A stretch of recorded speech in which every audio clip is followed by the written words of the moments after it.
Hello, my friend. Today I will tell you another long-forgotten legend. Close your eyes and let the magic transport you to Middle-earth. Our journey begins.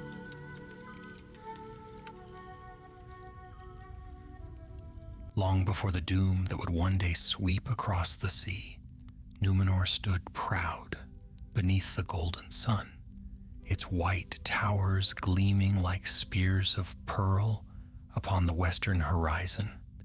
Mariners filled its harbors, the greatest sailors the world had ever known. And long before the doom that would one day sweep across the sea, Numenor stood proud beneath the golden sun, its white towers gleaming like spears of pearl upon the western horizon. Mariners filled its harbors, the greatest sailors the world had ever known, and the laughter of its people echoed through broad, stone-paved streets. Yet even in those bright days, shadows crept from the east, carried by sailors returning from distant shores, with tales of a dark power stirring in Middle-earth.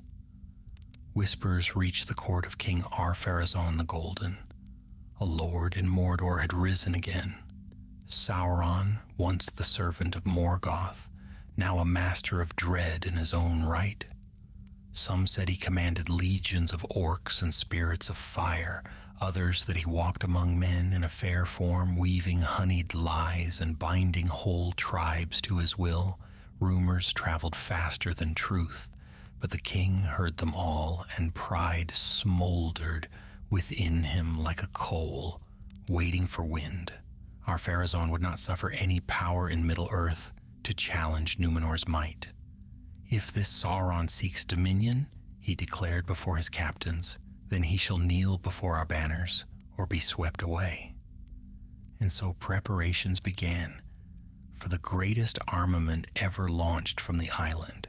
Shipwrights worked day and night, and the sea groaned beneath the weight of countless hulls drawn down its beaches, while the kingdom readied itself for war. Many among the faithful, those who still honored the old ways and the valor, grew troubled. They sensed something deeper than rumor in the east, something that might not bow to steel or fire. Among them was Amandil of Andunia, a noble lord wise in the lore of Middle-earth. He stood upon the western cliffs one evening, watching the fleets assemble, and murmured, "This war is not what it seems. The shadow moves with purpose." Yet his warnings stirred little action. The court was consumed with pride, and Ar-Pharazôn was determined to humble Sauron before all people. When at last the king's fleet set sail, the very waves fled before it. Thousands of black sails unfurled like storm clouds, and the roar of the sea was drowned beneath the thunder of oars. Days passed as they journeyed eastward, and fear spread among the peoples of Middle-earth, long before the ships came into view. Even Sauron, in his dark tower of Barad-dûr, felt the tremor of their approach, but the Dark Lord did not rage or prepare for battle. He stood upon his high balcony, the one ring glinting faintly on his hand, and smiled a thin, knowing smile. For he was not yet strong enough to master the might of Numenor by force, and force was not the victory he desired.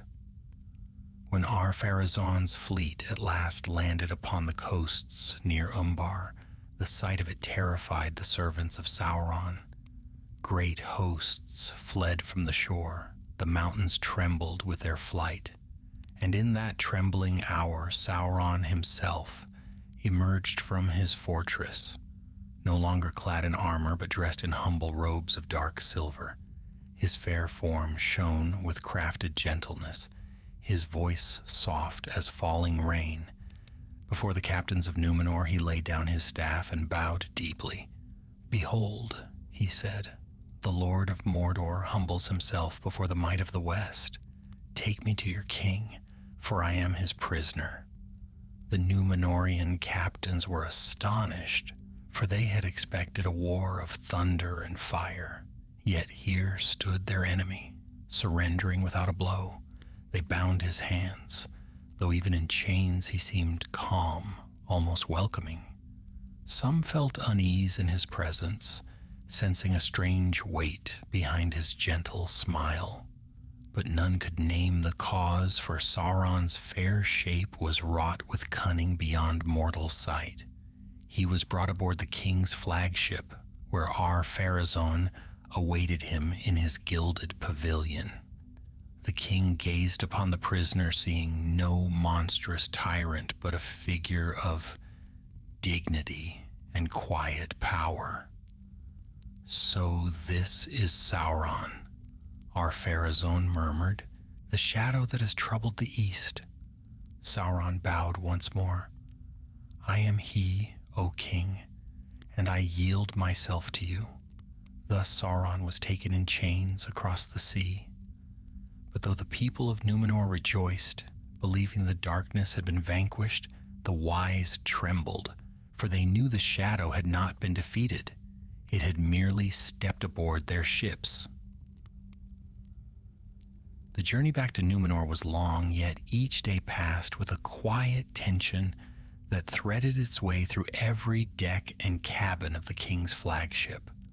Sauron moved little, for his wrists remained bound with chains of silver steel forged by the smiths of the royal house. Yet even in fetters he carried an air of unsettling calm, as though the rolling of the sea and the creak of the timbers were but soft notes in a melody known only to him, the mariners whispered among themselves. Some claimed that the prisoner never slept.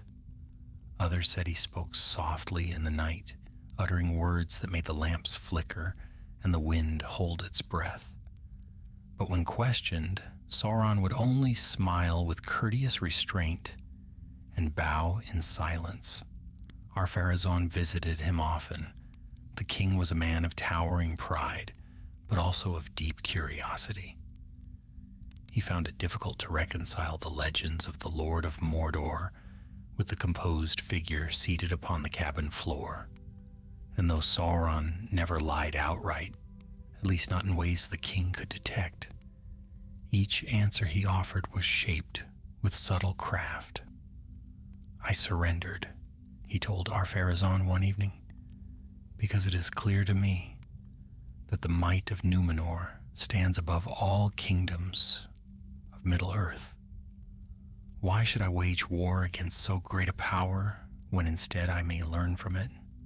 Ar-Pharazôn frowned. "And what is it you seek to learn?"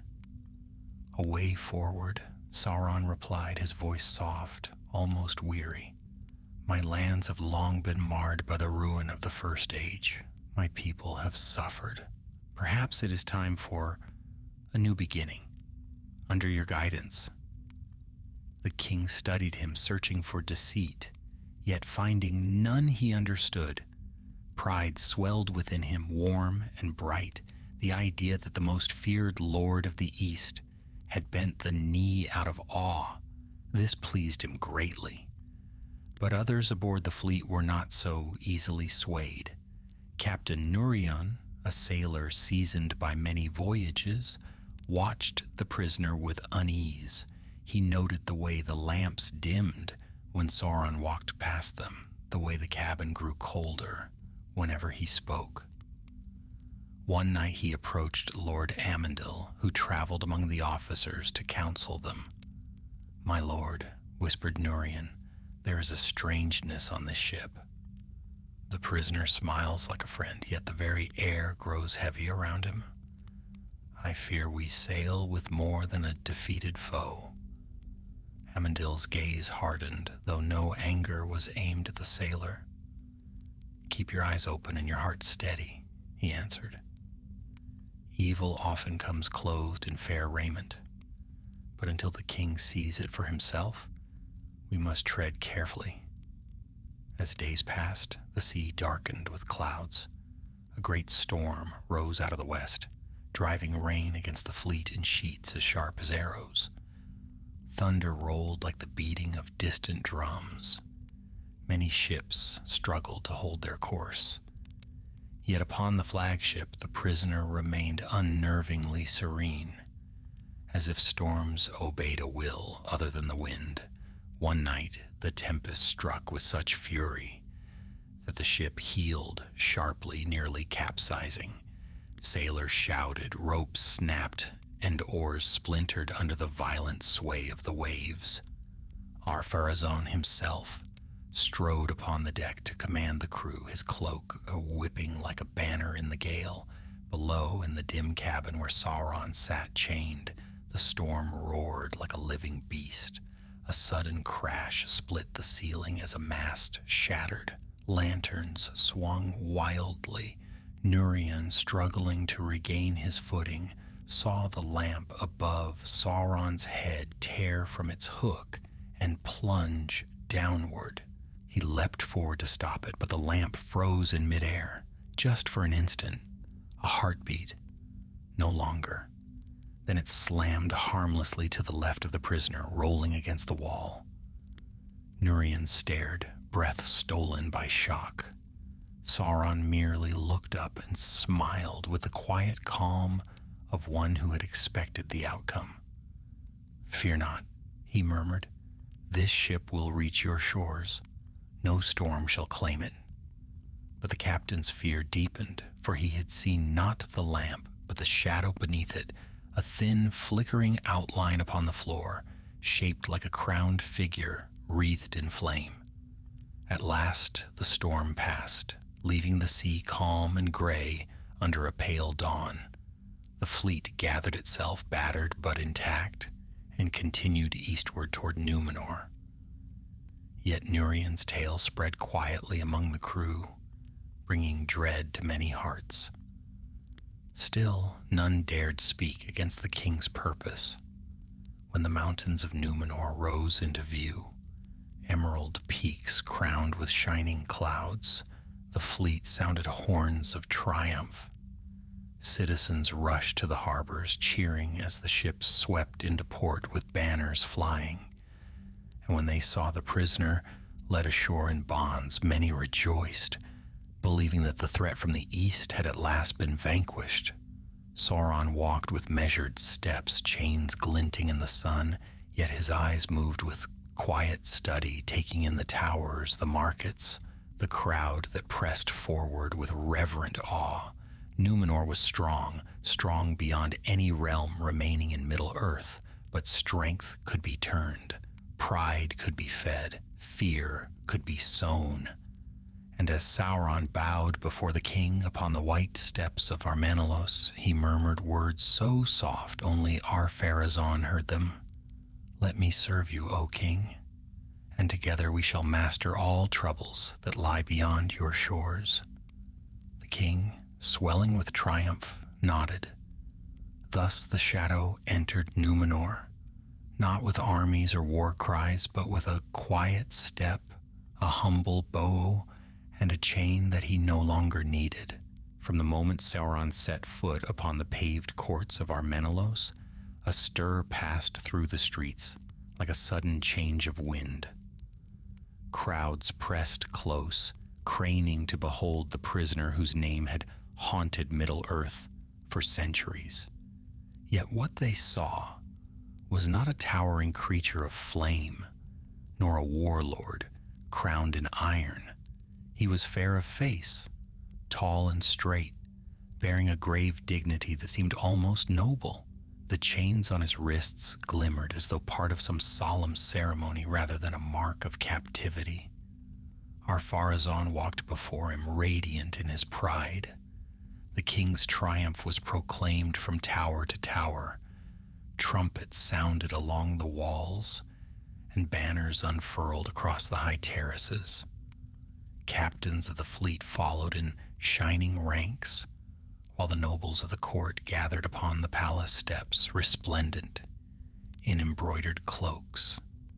Yet among this festival of glory the faithful stood in wary silence, Amandil watched from the edge of the square, his hand resting upon the hilt of his ceremonial sword.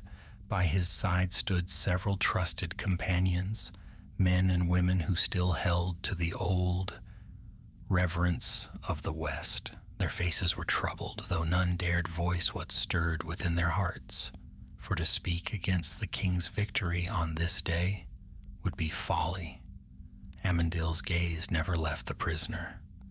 Sauron's eyes wandered calmly across the city, as though he were studying a map laid before him. No fear touched his expression. Instead, there was a quiet curiosity, almost admiration, that unsettled the wise lord more than open defiance would have. "He walks as though he has come home," Amandil murmured. One of his companions whispered, "The king sees only a fallen foe, but I fear we have welcomed something far greater than pride will let us understand." As Sauron was led into the palace, the sun dipped lower behind the western hills, casting long, gold-lit shadows through the colonnades. The halls of Armanellos were vast, their marble pillars carved with scenes of ancient victories, their floors gleaming like water under moonlight. Here the king commanded that Sauron be held, not in a dungeon, but in a guarded chamber within the palace walls. Ar-Pharazôn, in his triumph, believed that such generosity would display his unmatched power. "Know this," the king said grandly, standing before the prisoner, "I spare you not out of mercy, but out of certainty. For you can do no harm here, bound by my will." Sauron bowed low. "I do not seek harm, O king, only the chance to serve." Ar-Pharazôn nodded, satisfied. The guards drew back, leaving the chamber secured by thick doors of oak and iron. Yet as they departed, a faint smile touched Sauron's lips, unseen by the king. Night fell over Armanellos, quiet at first, until whispers began to stir within the palace corridors. Servants who passed by Sauron's chamber spoke of soft voices within, though no visitor had entered. Others claimed that shadows beneath the door flickered as though a fire danced inside, though no fire was permitted there. The guards laughed at such stories, yet they too felt an unease that crept upon them with every passing hour. Meanwhile, Ar-Pharazôn held council with his captains. The king spoke of Middle-earth's submission, of forging a new age of dominion. Many cheered his vision, carried by the thrill of victory. But Amandil stood quietly at the edge of the gathering, watching the king with growing concern. "Your Majesty," he said at last, choosing his words with care, "though Sauron has yielded, we must not forget that he is cunning beyond mortal reckoning. His history bears witness to many deceits. We must treat him as a foe who waits only for his chance." Ar-Pharazôn's eyes hardened. "You fear too easily, old friend. I have seen the measure of this Sauron. He is broken. The sight of our fleet has crushed his will." Amandil bowed, but his voice remained steady. "Pride can cloud even the clearest sight. Evil seldom reveals its true shape." The king dismissed him with a wave, unwilling to darken his triumph with doubts, and so Amandil withdrew, though the weight upon his spirit only deepened. Days passed, and slowly the mood of the court began to shift. Sauron's chains were kept fastened, yet his words traveled further than any prison bar could hold them. The guards who stood at his door found themselves speaking with him in quiet moments, harmless exchanges at first, no more than greetings. Yet somehow they lingered longer each time, drawn by the prisoner's calm voice and subtle wisdom. He asked questions about Numenor, its customs, its strengths, its fears. He listened with careful attention, and the guards found themselves trusting him against their better judgment. For he spoke not as a defeated foe, but as one who respected their kingdom deeply. Soon after, nobles of the court began requesting permission to meet him. They wished to see for themselves the great enemy now held within the palace. Ar-Pharazôn, proud of his conquest, allowed these visits under strict watch, yet each visitor left with changed opinions. "He is not what we expected," they murmured. "He speaks with gentleness, even wisdom. Perhaps Middle-earth has misjudged him." Word spread swiftly, little more than soft gossip at first, but gathering strength with each passing day. The more they spoke with Sauron, the more they found their misgivings dimming. He offered insights into distant lands, tales of ancient ruins, warnings of hidden threats beyond Numenor's sight. His voice carried a strange weight, a quiet authority that lingered in the mind long after his words faded. Ar-Pharazôn grew pleased. "Even in chains he shows respect," the king said. "Perhaps he has seen the greatness of Numenor at last." But among the faithful, concern grew to dread. One evening, Amandil received a secret message from a young palace scribe, one who had overheard more than he dared keep to himself.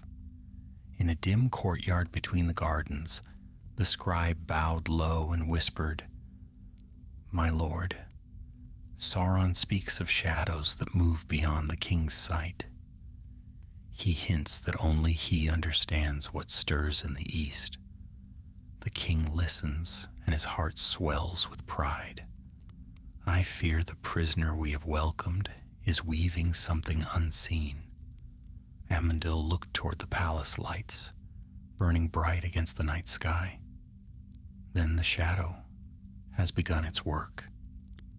He turned away, feeling the weight of foreboding settle upon him like a shroud, for he knew that once Sauron's words reached hungry ears, they would be remembered, and once they were remembered, they would be believed.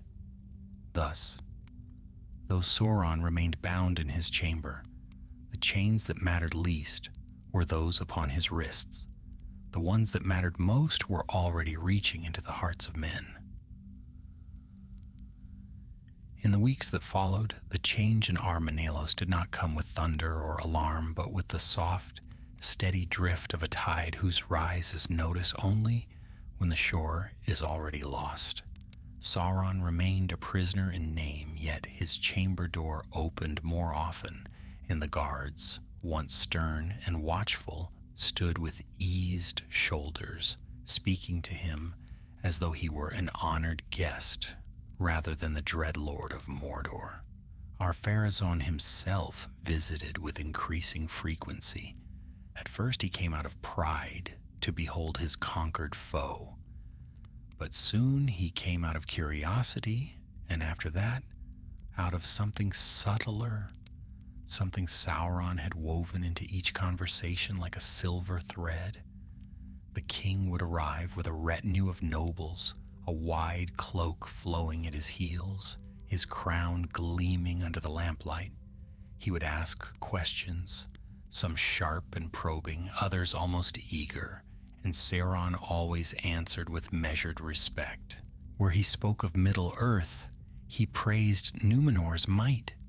Where he spoke of threats, he did so only to elevate the king's vision. "I surrendered because I saw in you a greatness unmatched," Sauron said one evening. "Not since the days of the ancient powers has any lord commanded such splendor. Even the tribes of the east tremble at the sound of your name." Ar-Pharazôn straightened at that, pride shining like polished bronze. The nobles behind him exchanged pleased glances. It was a sweet thing to hear their king compared to the legends of old, yet Sauron's flattery was never clumsy nor overbold.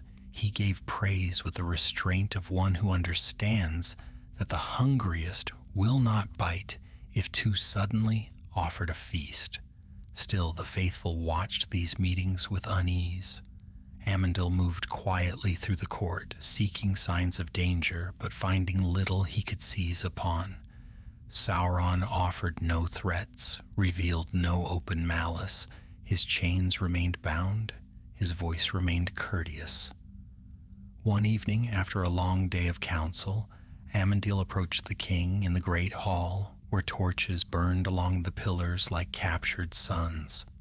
"My lord," he said gently, "I fear your trust grows faster than wisdom allows. Sauron is skilled in the shaping of words. He may cloak them in humility, yet his purpose is never idle." Ar-Pharazôn's expression darkened. "Must you always speak of shadows, Amandil? We have triumphed. The enemy bows before me. Is it wrong to hear what he knows?" "Knowledge may be true," Amandil answered, "and still be wielded to deceive." But the king would hear no more. Pride, once a flicker, now burned like a steady flame, and pride rarely enjoys the counsel of caution. Meanwhile, Sauron continued to weave his silent net. It began with small things, observations offered to guards, harmless remarks made before noblemen, hints dropped in the presence of those eager for influence. He would speak of distant tribes that stirred restlessly in the east, implying he alone understood their ways.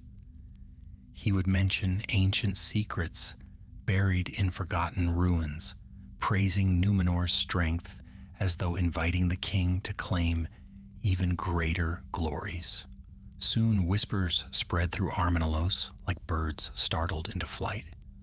"Sauron says the tribes beyond Mordor fear us greatly. He knows the hidden roads through the darkest lands. He speaks freely as if no longer seeking evil. Why should we doubt him?" Thus the court leaned closer, and the prisoner's words carried farther. Yet Sauron's influence did not end with gentle counsel. There were darker movements at play, subtle as drifting smoke. One night, a young archivist named Lominel found herself summoned by Sauron. She arrived at the door with trepidation, for she had never before been in the presence of one so feared. But he greeted her with kindness, asking only to see ancient maps of Middle-earth. "I wish to aid the king," he told her, "but my memory of certain borders has grown dim with the passing of ages. These records will help me serve him better." The request seemed reasonable, and Lominel hesitated only a moment before granting it. Yet what she did not know was that those maps would vanish from the archives by dawn. When she searched for them the next morning, trembling with fear of discovery, she found the shelves empty, as though the scrolls had faded into air. Another night, a guard named Therandur reported seeing strange shapes flickering beneath Sauron's door, shadows that moved not with firelight but with a will of their own. When he told his captain, the man only shook his head. "You've stood watch too long," he said. "Imagination plays tricks on weary eyes." But Therandur knew what he had seen, silhouettes that stretched and twisted like tall, crowned figures, vanishing only when footsteps approached. Still no one dared act. Doubts whispered quietly among the faithful, yet those doubts were drowned beneath the rising chorus of admiration from the rest of the court. One dawn, a messenger rode hard from the eastern shores of Middle-earth. Arriving breathless in Armenelos, he was brought before the king, where he fell to one knee. "My lord," he gasped, "unrest stirs near the borders of Mordor. Tribes gather, some in fear, some in defiance. Rumors spread that Sauron has been taken captive, and now they quake at what you may command." Sauron, who'd been brought into the hall under guard, bowed his head softly. "Such unrest is to be expected," he said.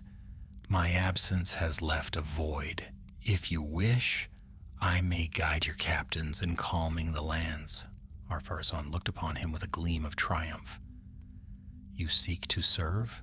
I seek only wisdom," Sauron replied.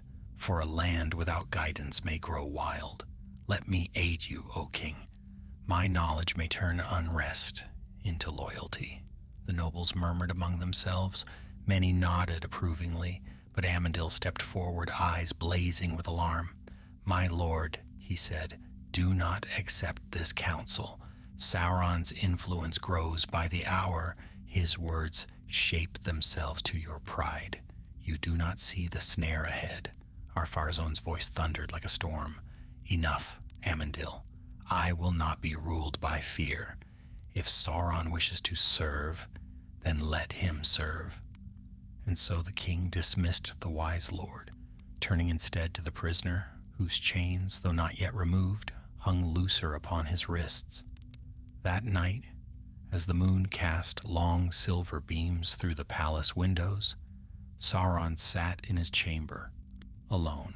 The guards had grown lax, for no threat remained visible, yet the shadows gathered around him like silent companions, shifting with quiet purpose. Sauron raised his bound hands. The links of silver steel glimmered faintly, catching the soft glow of unseen fire. He smiled, calm and patient, for he knew that victories won with swords could be undone. But victories won with words, once rooted in the hearts of men, were not easily cast out.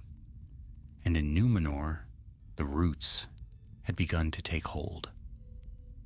The days that followed marked the quiet turning of Númenor's fortunes, though few yet perceived it.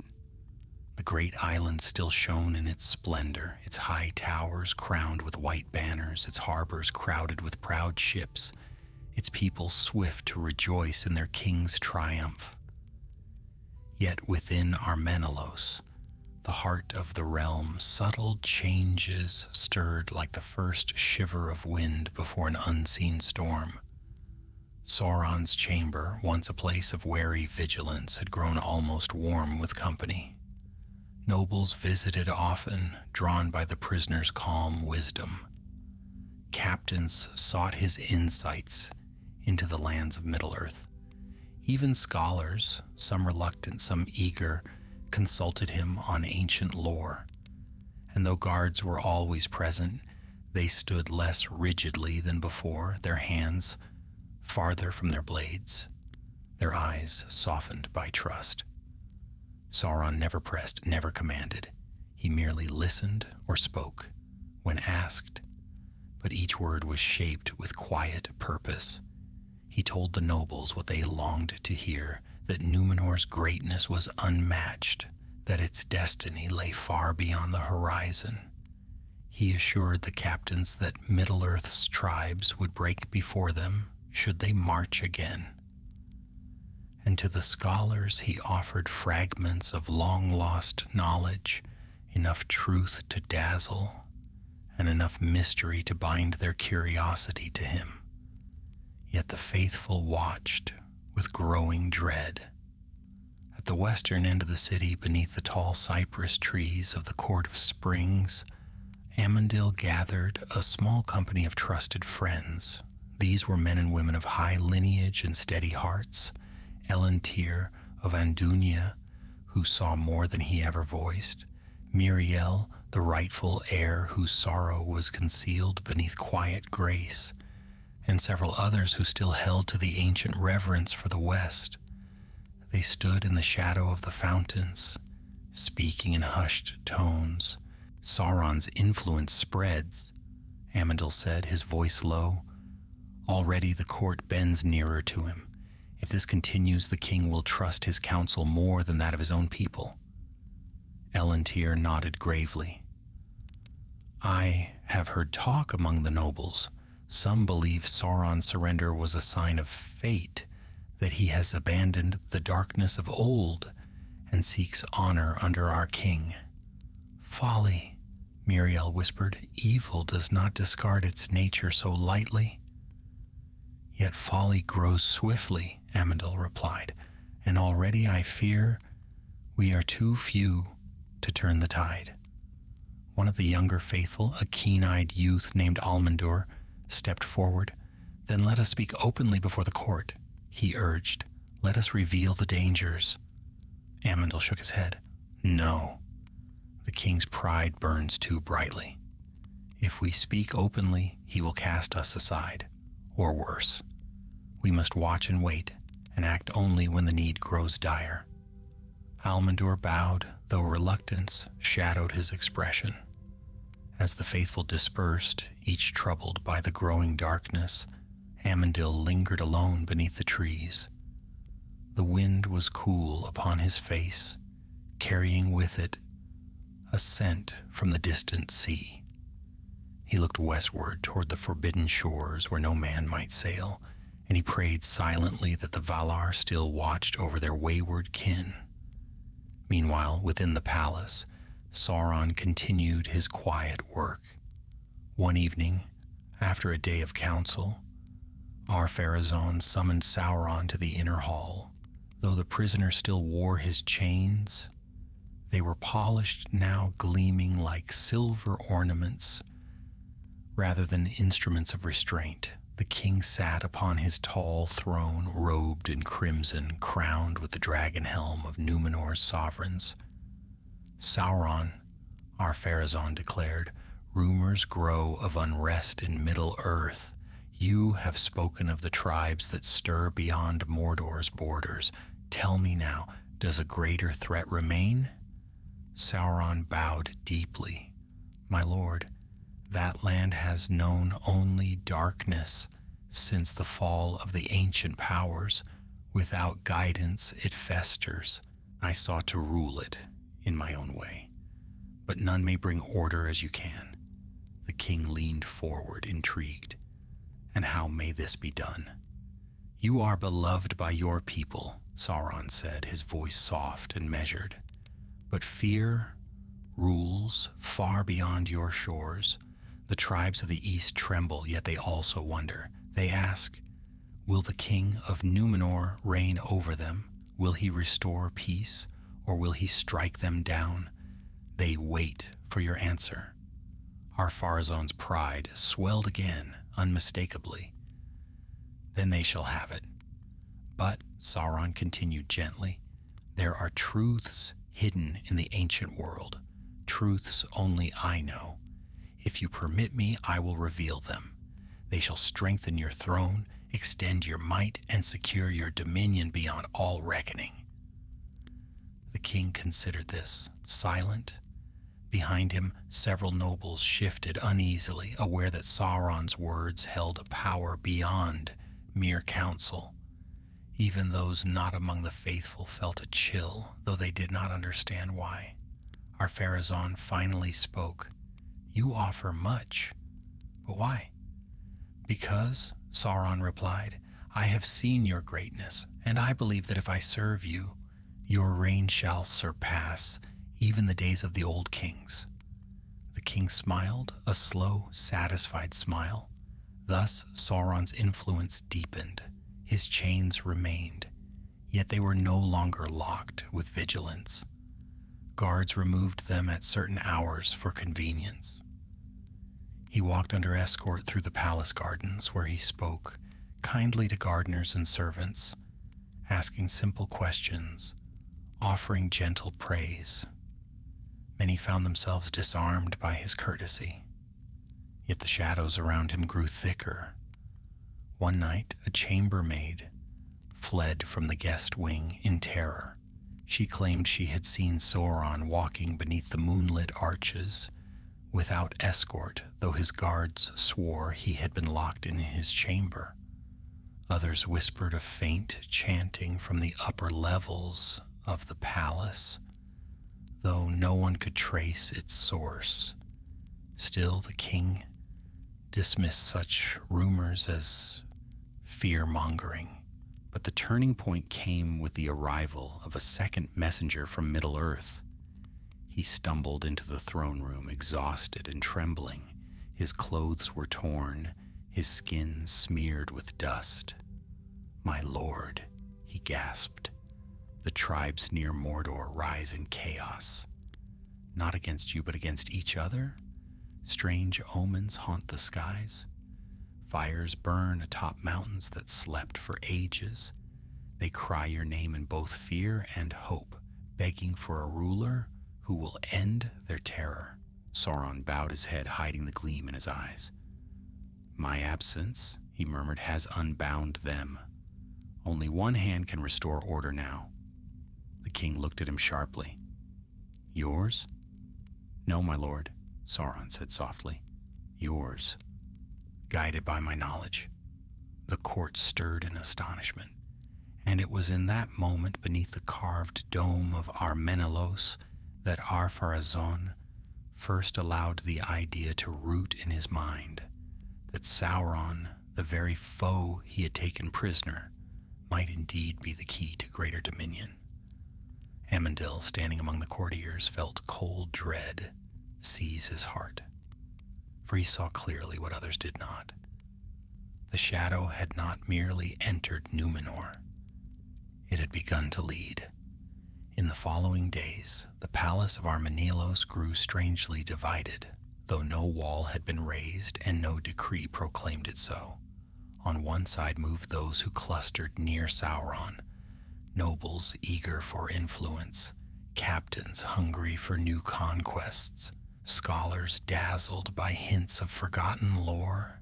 They spoke quietly, yet with increasing confidence, as though some unseen certainty guided them. On the other side walked the faithful, still steady of heart, though their number seemed to shrink with each passing week. They observed, listened, and waited, yet the shadow around them pressed ever closer. Amandil could feel the shift like a gathering storm when he walked through the grand corridors beneath the tall pillars carved with ancient stories. Past the gardens where silver fountains sang, he sensed eyes upon him, not with open hostility, but with a suspicion that had not been present before Sauron's arrival. Whispers stirred behind his back. Even old friends gave him wary glances, as though the wisdom he carried had grown into some unwelcome burden. One morning, as dawn cast soft gold across the palace courtyards, Amandil met with Elendil beside the pool of stars. The young man paced, troubled, his cloak brushing the smooth stone tiles. "Amandil," Elendil said, "the king's council meets again today. Word has spread that Sauron will be permitted to speak openly before the lords. They say he will propose new measures for dealing with Middle-earth." "And the king will listen," Amandil answered. "More closely than he listens to any of us. There will come a moment," Elendil whispered, "when he no longer pretends to mistrust Sauron. That moment may be today." Amandil laid a hand on Elendil's shoulder. "Then today we watch and we wait. We cannot strike until the snare is fully revealed." Though the words were steady, Amandil's heart was heavy, for he sensed that time itself was turning against them. The council convened at midday in the Hall of Kings, a place vast enough to echo the faintest word spoken within it. Sauron entered under guard, though the guards now walked beside him rather than in front, and their hands rested lightly on their weapons. His chains remained, but they were polished so finely that they glimmered like ornaments. Ar-Pharazôn sat upon his gilded throne, surveyed by lords in richly embroidered robes.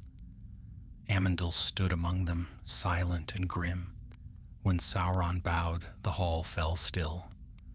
"My lord king," he said, his voice soft, yet carrying through the chamber, "you are the mightiest ruler in this age.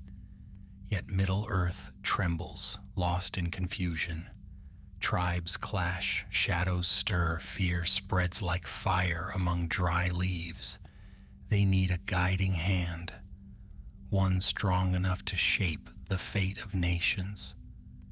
And you claim to know how that hand should move." One captain scoffed. Sauron inclined his head modestly.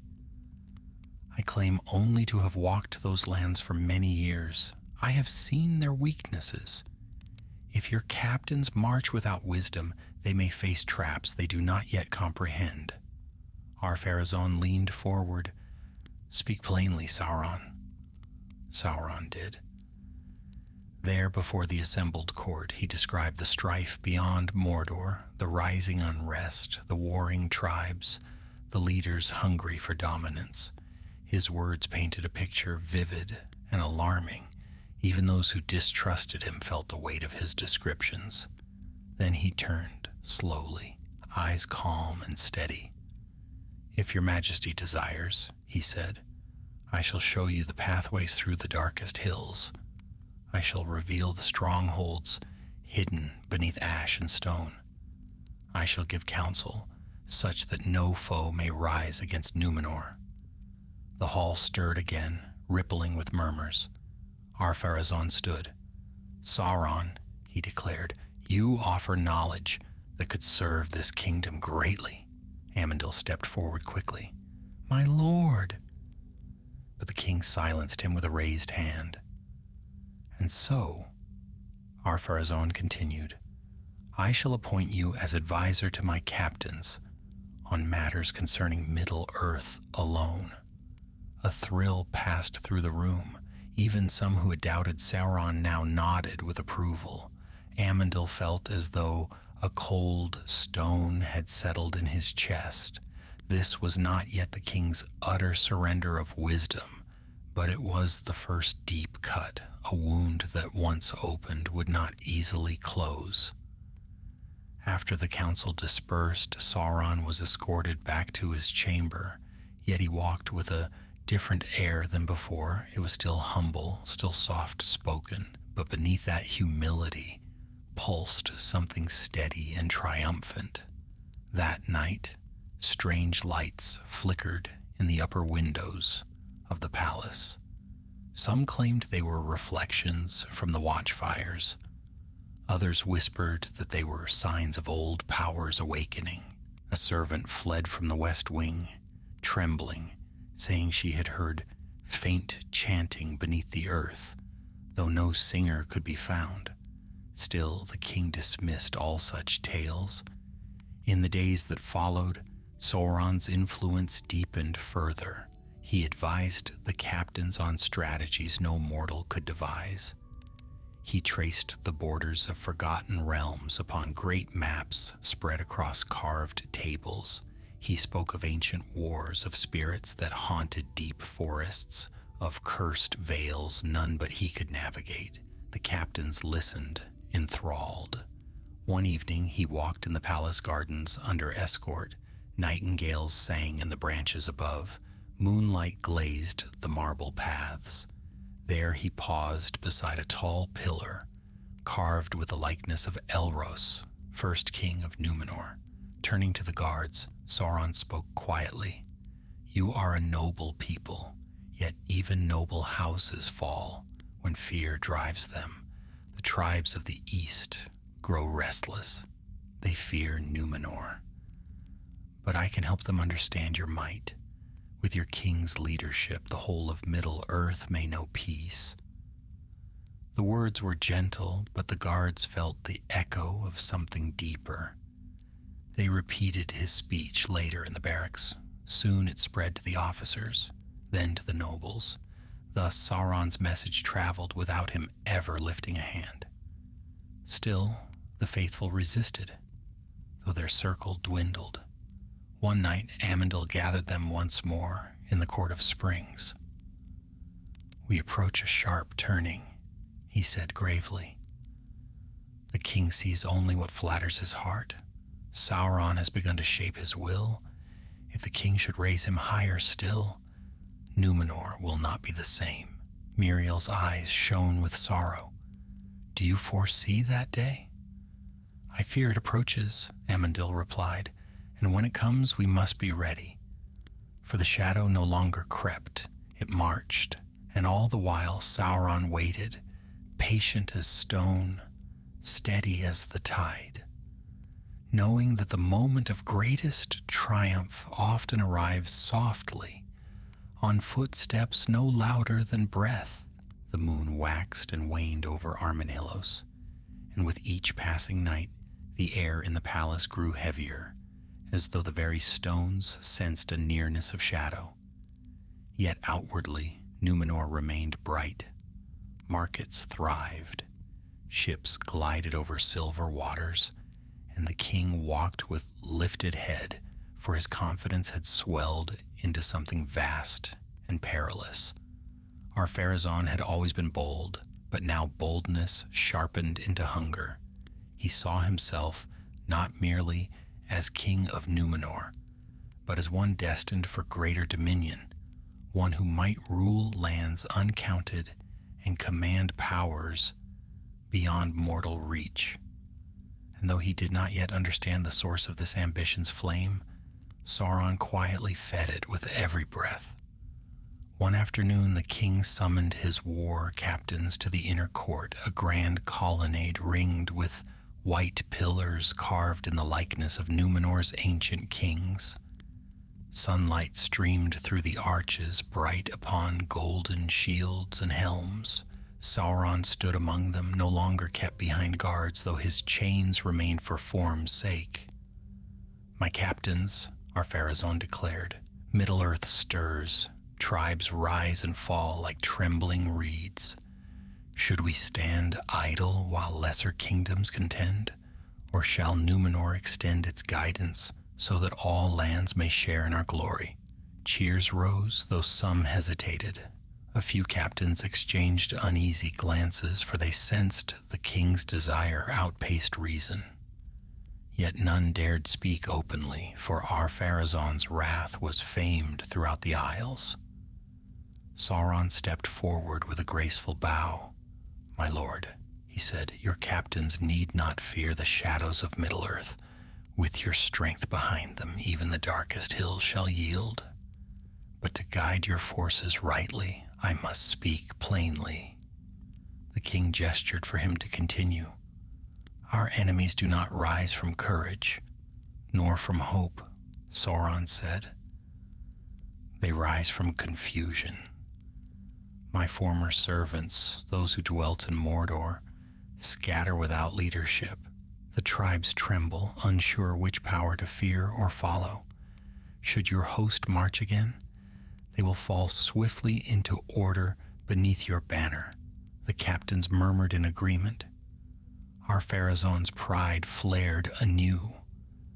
Amandil, standing at the back of the court, felt the cold edge of dread. He knew what Sauron omitted, that the unrest of Middle-earth was no accident, but a fire he himself had kindled long before his capture. Sauron had played both sides of the board, letting Numenor believe its strength would bend the world to its will, while he molded the king's heart with silver-tongued flattery. Yet Amandil held his peace. To speak against the king now would only hasten his fall. After the council dispersed, Sauron followed two young nobles into the shadowed walkway beneath the terrace. Their voices drifted through the carved archways. "Is it true," one asked breathlessly, "that the East trembled when the king took you captive?" "Many trembled," Sauron answered softly, "for they feared the might of Numenor more than they feared me." "And still you bow before our king?" the second noble said admiringly. "It must be fate that brought you into his service." Sauron smiled faintly, though neither noble saw the coldness behind it. "Fate indeed," he murmured, "for only under such a king may the world find its rightful order." He left them glowing with pride, eager to carry his words throughout the court. That night, Amandil visited Miriel in her private chambers, a quiet place overlooking the western sea. The wind carried a soft, salt scent through the open balcony. "My lady," he said gently, "I fear the day draws near when Sauron will speak not only before the council, but as a voice the king believes above all others." Miriel clasped her hands tightly. "I see the same shadows," she whispered. "The court looks to him as though he were a wise counselor from distant lands, They forget what he is. They forget, Amandil said, because he wishes them to forget. He turned toward the window, staring into the dark horizon. I do not know how long we may hold to reason. If the king names Sauron his chief advisor, the rest of Numenor will follow, blind to the danger at their feet. Then what shall we do? Miriel asked. Amandil shook his head. We wait, and we prepare. The moment will come when words fail us, and actions must take their place. Days passed, and the king grew more enthralled with grand visions. He spoke now of building new strongholds in Middle-earth, of forging alliances with distant kingdoms, of imposing peace upon lands that had never known it. And in every plan, Sauron's voice guided the shape of the future. One evening, as the sun dipped beneath the western sea, Ar-Pharazôn summoned Sauron alone to the throne room. The hall was quiet, torchlit, filled with long shadows. The king dismissed his guards, leaving only himself and the prisoner. You speak wisely, the king said, perhaps too wisely for one who once claimed dominion over the east. I claimed dominion, Sauron answered, bowing, because no other hand was strong enough, but your hand, my lord, is stronger still. Under your rule, Middle-earth could become greater than it ever was. And you would help me bring order? Ar-Pharazôn asked. If you command it, Sauron replied. The king studied him, pride blazing behind his eyes. For a moment, neither spoke. Then Ar-Pharazôn said quietly, I have long sought a counselor who understands the world beyond our shores, one who can see what my best captains cannot, one who knows the hearts of men and their fears. He drew himself tall. If I were to entrust such responsibility to you, Sauron, would you serve? Sauron bowed deeply, lowering his gaze. With all my skill, he said, and with all my loyalty.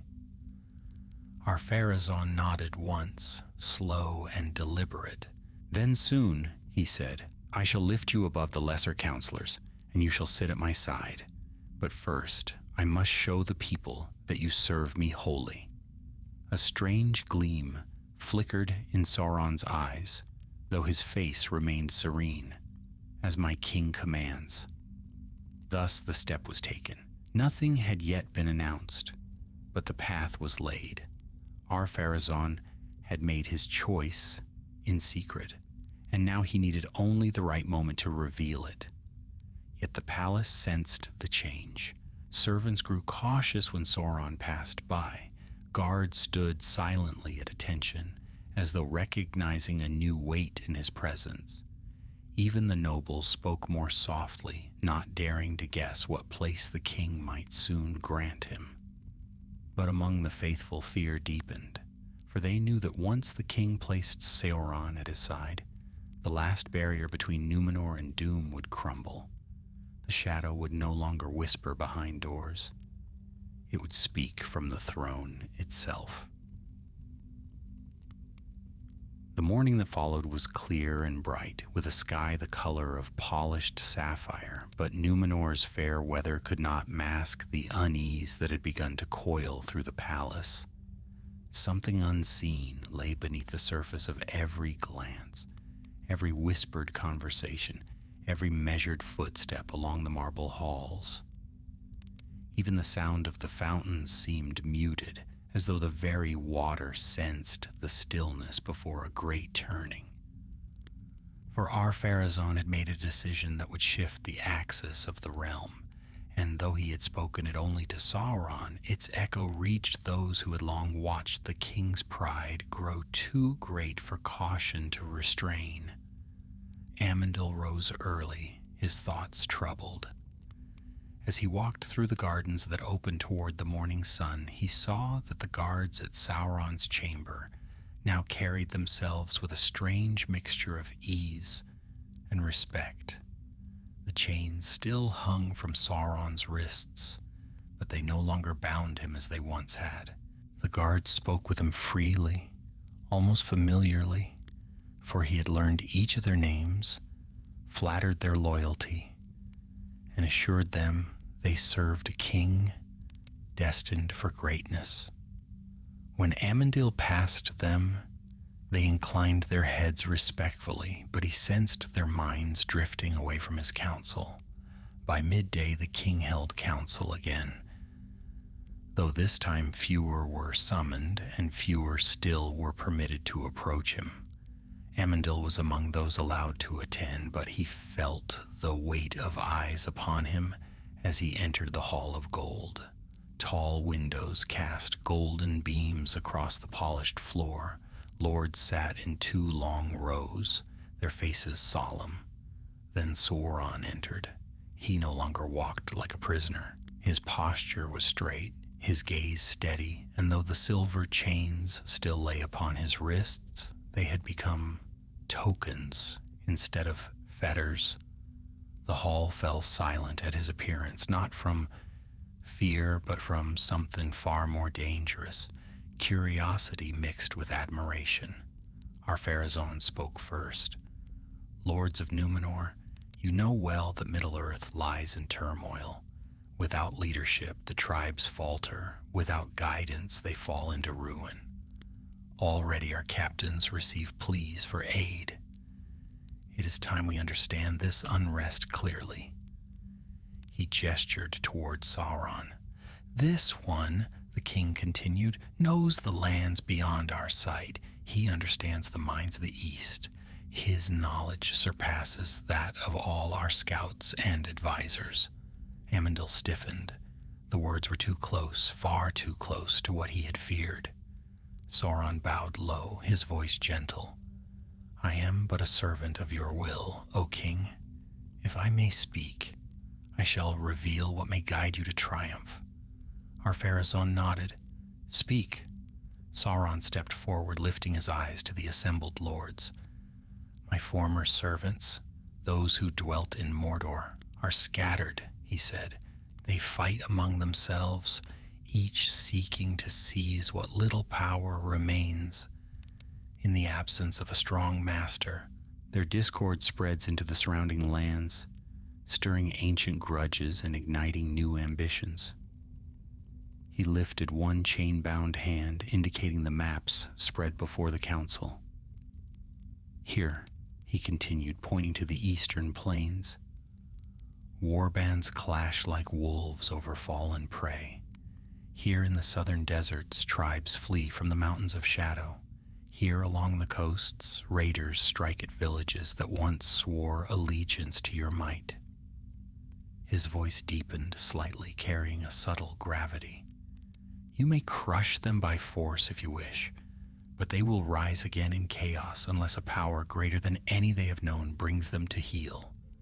Ar-Pharazôn's eyes gleamed, and that power is Numenor.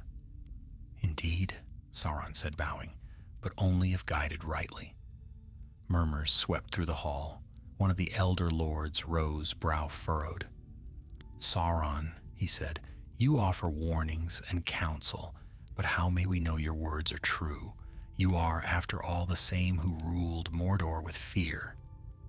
Sauron lowered his head, his expression humble.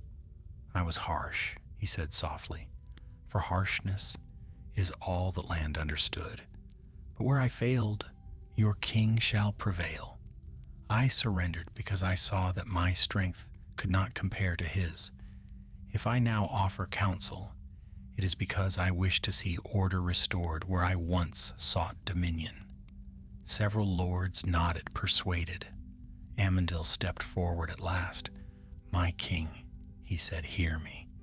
Every word he speaks is shaped to flatter you, to bind your will to his. He would have you march into shadows you do not understand. Sauron speaks of helping you, but he has long sought mastery over hearts, far more subtle than mastery by sword. Ar-Pharazôn's face darkened. Enough, the king said coldly. Your warnings are born of old fears, Amandil. You refuse to see that he has yielded. He has yielded his body, Amandil answered, but not his purpose. Sauron bowed again, the picture of humility. If I may speak, I bear no ill toward Lord Amandil. His loyalty is great, though his caution blinds him to the changes of the world. I serve you, my king, not myself. The king stood, his voice echoing through the hall. Then hear my decree. The lords straightened, breaths held. Sauron, once Lord of Mordor, Ar-Pharazôn proclaimed, shall be lifted above the lesser advisors. From this day forth, he shall serve as counselor to the throne. His wisdom shall guide our dealings with Middle-earth. A wave of astonishment swept the hall. Amandil felt the blow like a sharp blade beneath the ribs. He bowed his head, hiding the despair in his eyes. Sauron knelt, chains clinking softly. I accept, he said, with loyalty to your glory alone. And though his face showed gratitude, his eyes, just briefly, gleamed like cold stars beneath deep water. Word spread swiftly through the city. Some rejoiced, seeing the king's choice as bold and wise. Others trembled, knowing the shadow would now speak with the king's own authority. By nightfall, the palace seemed to pulse with an unseen power. Lamps flickered, though no wind stirred. Footsteps echoed strangely in the corridors. Several servants whispered that they felt watched by unseen eyes. In the Court of Springs, the faithful gathered once more. Amandil spoke quietly. The day we feared has come. Sauron now stands at the king's side. His influence will grow unchecked. We must tread with great care. Elendil clenched his jaw. Is all lost, then? Not yet, Amandil said, but Numenor walks a narrowing path, and soon we must decide how far we are willing to follow before we turn, to save what we can. They dispersed as shadows lengthened, each heart heavy with the weight of what lay ahead. And deep within the palace, in the chamber no longer guarded with vigilance, Sauron stood alone beneath a moonbeam, slanting through a high window. The chains upon his wrists gleamed faintly as he lifted them. A soft whisper escaped him, no louder than a breath. Soon, for the tide had turned, and Numenor, though still bright in the eyes of its people, had already stepped into the first darkness of its doom. Though the people of Numenor carried on with their daily labors, the heart of the island had begun to beat to a different rhythm. It was slow at first, almost imperceptible, like the faint tremor of earth before a distant storm. But those who listened closely, those whose spirits had not been clouded by pride, felt the shift growing stronger with each passing day. For Sauron, now seated among the king's counselors, moved through the palace like a quiet wind shaping the course of a river. He spoke seldom in council, but when he did, his words fell with the weight of certainty. And though his chains remained clasped before him, none dared believe they restrained anything at all. Amandil watched from the shadows of the court, his heart heavy. He saw how the king leaned closer whenever Sauron spoke, how nobles nodded eagerly at his suggestions, how captains turned to him for guidance. Pride had blinded Numenor's lords, and pride would lead them wherever Sauron directed. But while the court drifted ever nearer to the shadow, unrest stirred in the streets beyond. In the marketplaces of Armenelos, merchants whispered of strange sightings, of tall shapes watching from rooftops at moonrise, of shadows that moved against the grain of the sun, of voices echoing along stone corridors with no speaker in sight. Some dismissed such tales as nonsense born of fear. Others murmured that Sauron's presence had drawn something unseen into the city, but the king would hear none of it. "We grow stronger each day," Ar-Pharazôn declared. "The world trembles at our might, and our enemies scatter like chaff before the wind. Sauron brings wisdom, not evil. Let none speak against him." Thus the warnings fell silent, for fear of the king's wrath. One evening, as twilight deepened and the lamps of Ar-Menellos flickered to life, Sauron stood before the king in the private council chamber. The room was adorned with banners recounting Numenor's victories, and tall golden candelabra filled the air with warm glow. Ar-Pharazôn strode in, wearing a mantle of deep crimson. He dismissed the guards with a single gesture, leaving only Sauron before him. "You wish to speak?" the king said. "Yes, my lord," Sauron answered, bowing. "The time has come to act with boldness." "You speak of Middle-earth again." "I speak of your destiny." The king's expression sharpened. Sauron stepped closer, his chains clinking softly, though the sound seemed strangely muted. "You are the greatest king of this age," he said. "Your fleet conquers nations. Your warriors strike fear in the hearts of all who behold them. Yet still Middle-earth lies fractured. Still it stumbles in darkness. You would have me unite it? I would have you redeem it?" Sauron replied softly. "Only Numenor can bring order. Only Numenor can restore peace. But to do so you must strike with wisdom, not haste. You must know whom to trust. And you offer yourself as that trusted guide." Sauron bowed his head humbly. "If you will it." Ar-Pharazôn studied him a long moment.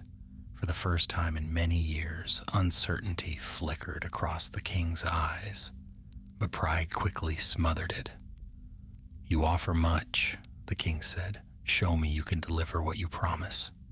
Sauron smiled, softly, almost sorrowfully. "Then allow me to root out treachery within your own court." The king stiffened. "Treachery?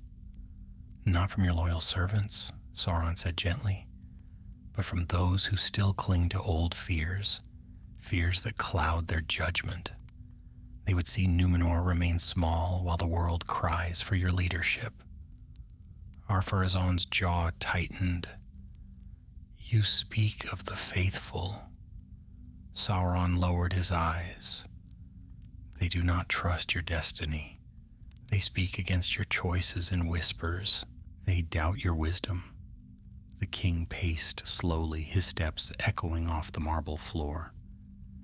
"They would have me remain a mere caretaker of this island," Ar-Pharazôn whispered. "They do not see that Numenor is meant for more." "They see only the past," Sauron replied. "But I see the future." After a long silence, the king turned back to him. "What do you propose?" Sauron's voice flowed like shadowed water. "Let me expose their secrets. Let me show you who serves your glory and who serves only fear." The king nodded. "Do so," he said, "and when you return, we shall speak of greater matters." That same evening, Amandil met with the faithful beneath the cypress trees of the Court of Springs. The moon shone faintly through drifting clouds. "We are watched," Amandil said quietly, "not only by the king's men, but by eyes unseen." Miriel shivered. "What eyes?" "Elendil has heard whispers in the palace," Amandil replied. "Shadows moving where no shadow should fall, doors opening without touch, servants hearing voices that speak no tongue known to Numenor." "Is it sorcery?" Almandur asked. Amandil hesitated. "If it is, only one being in this kingdom commands it." They fell silent. Then Amandil continued, his face grave. "Tonight, Sauron sought permission to root out so-called treachery, and the king granted it." A murmur of fear rippled through the group. "He means us," Miriel whispered. "Yes," Amandil said. "He will not strike openly. He will weave a net of suspicion around us until we stand alone, and once we are alone, he will convince the king to cast us aside." "What shall we do?" Elentier asked. Amandil drew a long breath. "We keep together," he said. "We speak little, we act with caution, and above all, we must not give Sauron anything he can twist against us." He looked toward the palace windows, glowing faintly in the distance. "But know this, the shadow moves swiftly now. We must be ready for all that follows." 3 nights later, an incident occurred that sent ripples of fear throughout the palace. A high noble, Lord Carmere, vanished without trace. His guards claimed he had retired to his chambers. His servants insisted he had summoned no one. Yet by dawn his bed lay empty, and the window stood open, though no marks were found upon the sill. Rumors swirled. Some claimed dark figures had been seen slipping through the corridors that night. Others whispered the Carmere had been heard arguing with Sauron earlier that week. Still others said he had been taken by spirits drawn to the palace. Ar-Pharazôn summoned Sauron at once. "Explain this," the king demanded. Sauron bowed deeply. "My lord, when you grant me leave to reveal the truth, you must allow me to act. Some nobles harbor secrets more dangerous than you know." "You speak in riddles," the king snapped. "Where is Carmere?" "Gone," Sauron answered quietly. "Before I reached him, he fled. Perhaps he feared the exposure of what he hid." Ar-Pharazôn frowned. "And what did he hide?" Sauron's eyes gleamed faintly. "Speak with me in private," he said, "for such matters are not for the ears of many." And so the king followed him. By the next morning, Carmere's disappearance was declared an act of treasonous flight. His estate was seized. His allies were questioned. And though none could prove wrongdoing, suspicion clung to any who had spoken with him in the weeks before. The faithful felt a tightening noose. Amandil knew then that Sauron had begun to strike, not with open force, but with quiet, calculated malice. One disappearance would lead to another. Fear would do the rest. And through it all, the king would see only Sauron's loyalty. For the shadow had begun to move, not behind the throne, but through it, and Numenor, though still gleaming under the sun, stood already beneath a growing pall no wind could disperse. The disappearance of Lord Carmere was like the first crack in a flawless stone, small but revealing the hidden fault beneath. Though the king proclaimed it a matter of treason, murmurs whispered through Armanelos like wind through tall grass. Some feared that Sauron's rise had unbound old evils. Others believed Carmere had been spirited away by enemies from Middle-earth. But none dared speak their fears openly, for now the shadow of suspicion hung over every household.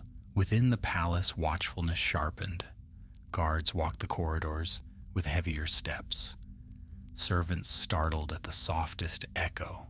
And beneath this tightening silence, Sauron moved with calm purpose, slipping between councils and private chambers like a thread, stitching the king's will to his own designs. Amandil felt the change most keenly.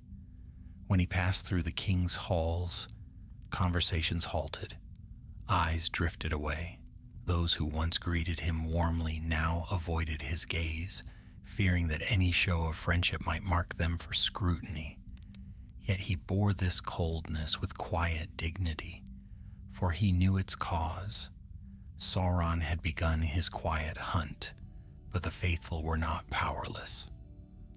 Amandil still held respect among many of Numenor's older lords, those whose memories stretched back to the reigns of wiser kings. One of them, a venerable man named Belzegar, sought Amandil in the twilight hours.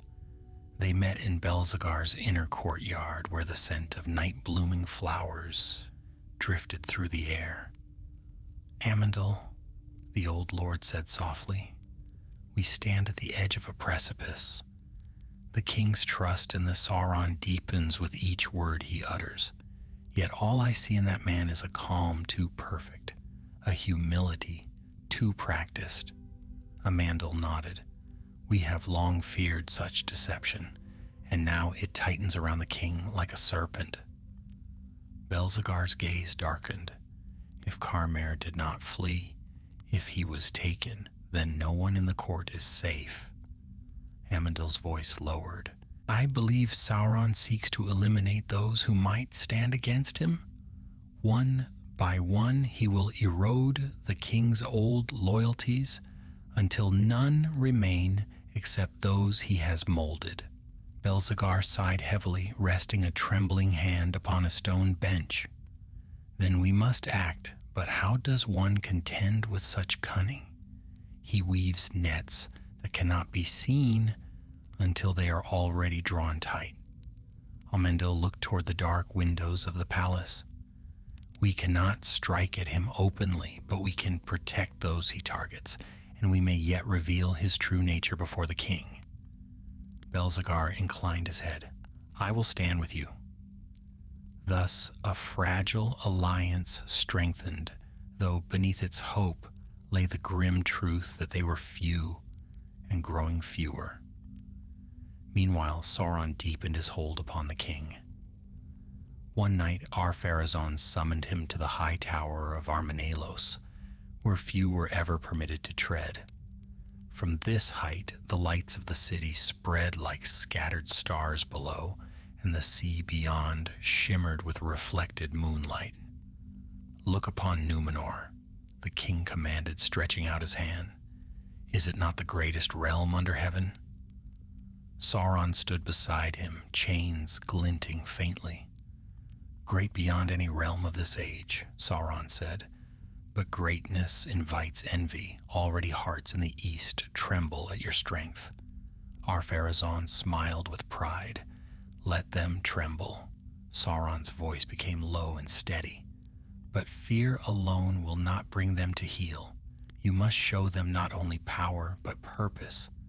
A king of destiny does not merely crush enemies.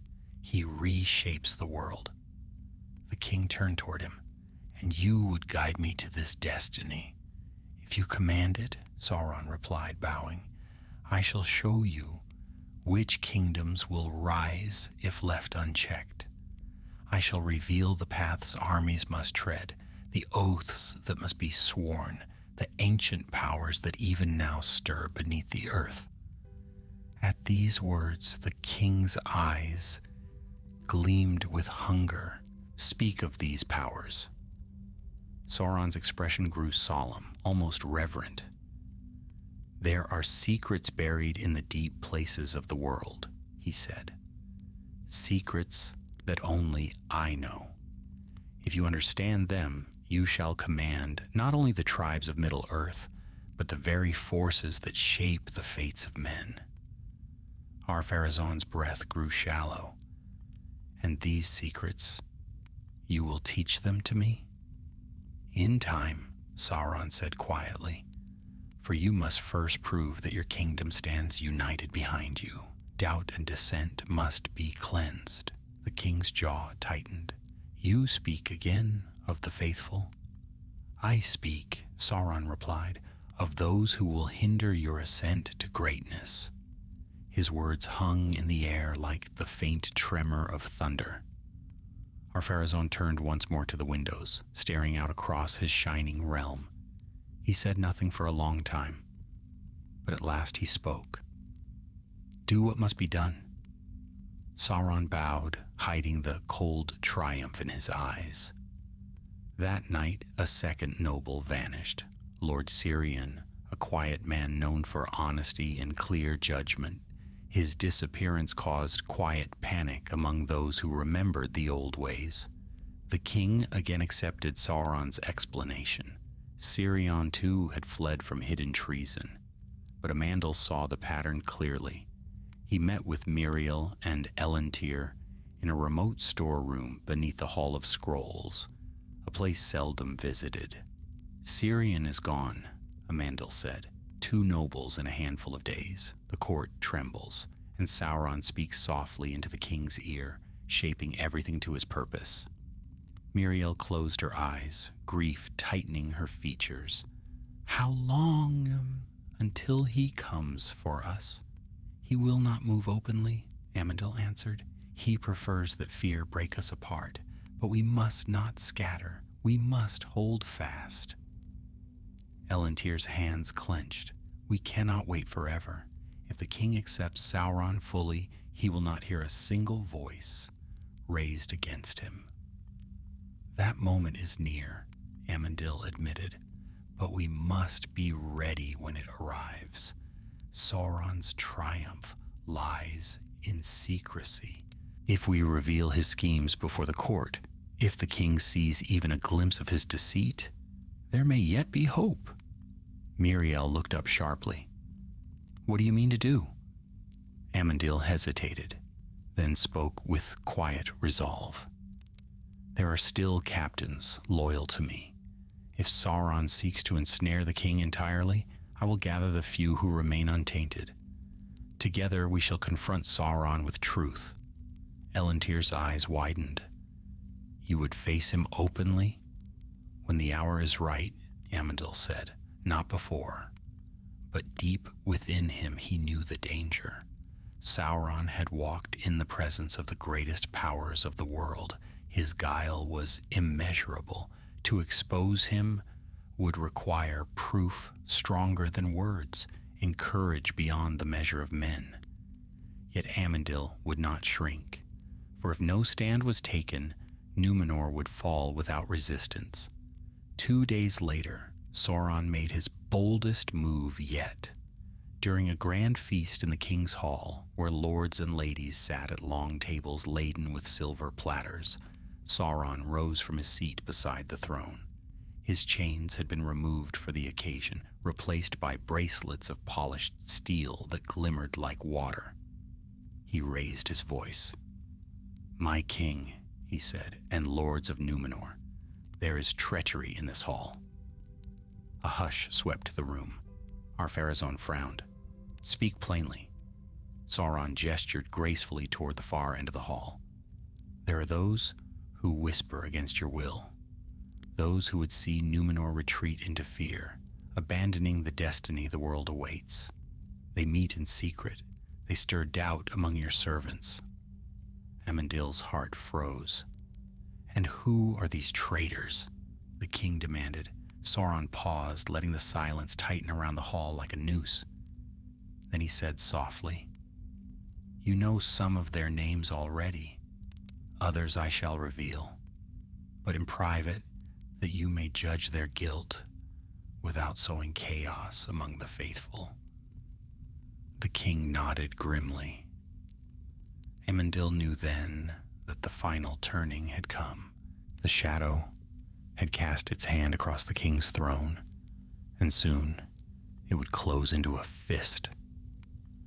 The feast ended beneath a veil of unease, though music still drifted from the minstrels and torches still burned bright along the golden pillars. Laughter dwindled, smiles faltered, and the courtiers who moments before had spoken freely now whispered only in guarded tones. For Sauron's accusation, soft as falling ash, had unsettled every heart. Amandil left the hall with steady steps, but within him a storm raged.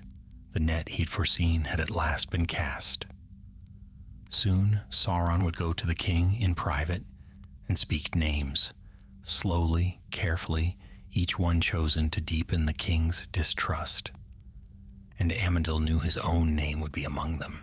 He walked through the moonlit gardens of the palace, past fountains shimmering like liquid starlight, past towering cypress trees whose branches swayed in a restless wind. Elentyr found him there. Lord Amandil, he whispered, is this the hour we feared? It is, Amandil said. Sauron means to turn the king's wrath upon us. He will twist every whisper, every gaze, every caution we have ever offered. Elentyr's face grew pale. Then we must flee before he strikes. Amandil turned sharply. No, we do not flee from truth, but neither do we deliver ourselves blindly into the snare. We must gather what remains of the faithful, and we must prepare to act before Sauron speaks our names. Act in what way? That, Amandil said, depends on what we learn tonight. For he meant to uncover whatever lies Sauron would whisper into the king's ear. And so he set off through the palace corridors, cloaked in shadow, swift as a man who walks toward fate with eyes open. The king's private chamber lay at the far end of a tall hall, its doors guarded by soldiers chosen for their loyalty. Amandil did not approach it openly. Instead, he moved along a side passage that led to a narrow balcony overlooking the chamber's rear window. There he paused, gazing down at the glowing panes. Voices drifted upward. "Sauron," the king said, "you spoke of treachery. Tell me their names." Sauron's answer came soft and measured. "My lord, I speak not to sow fear, but to warn. There are those who doubt your destiny. They whisper that your strength grows too great, your ambitions too bold." "Speak clearly," the king commanded. "Very well," Sauron said. "First among them is Amandil." Amandil closed his eyes. The blow had landed as he expected. The king's voice rumbled with anger. "My old friend, he doubts me still?" "He doubts your greatness," Sauron said gently. "Not your heart, but your path. He clings to old ways, blind to the glory before you." "Who else?" Sauron's voice did not falter. "Elantir, Almandur, Belzegar, and others who gather in secret." Amandil's hand tightened on the stone railing. Not Belzegar, he thought bitterly. The old lord had sought only peace, yet this was Sauron's power to twist truth so that even loyalty became treason. Then the king said something that filled Amandil with dread. "What must be done with them?" Sauron answered at once. "Not yet exile, not yet punishment. First we must expose their plots. You must show all of Númenor that your enemies are enemies of peace. Give me leave to find proof. Once I return with it, no voice will rise against you again." Amandil leaned closer, breath held. "And what proof do you seek?" the king asked. "Whatever I must," Sauron replied. "Words, objects, letters, even forged ones, matter little when the truth of your destiny shines so bright. The people will believe what they must." Amandil's heart clenched like a fist. Sauron's voice lowered. "When the time is ripe, we shall remove them quietly.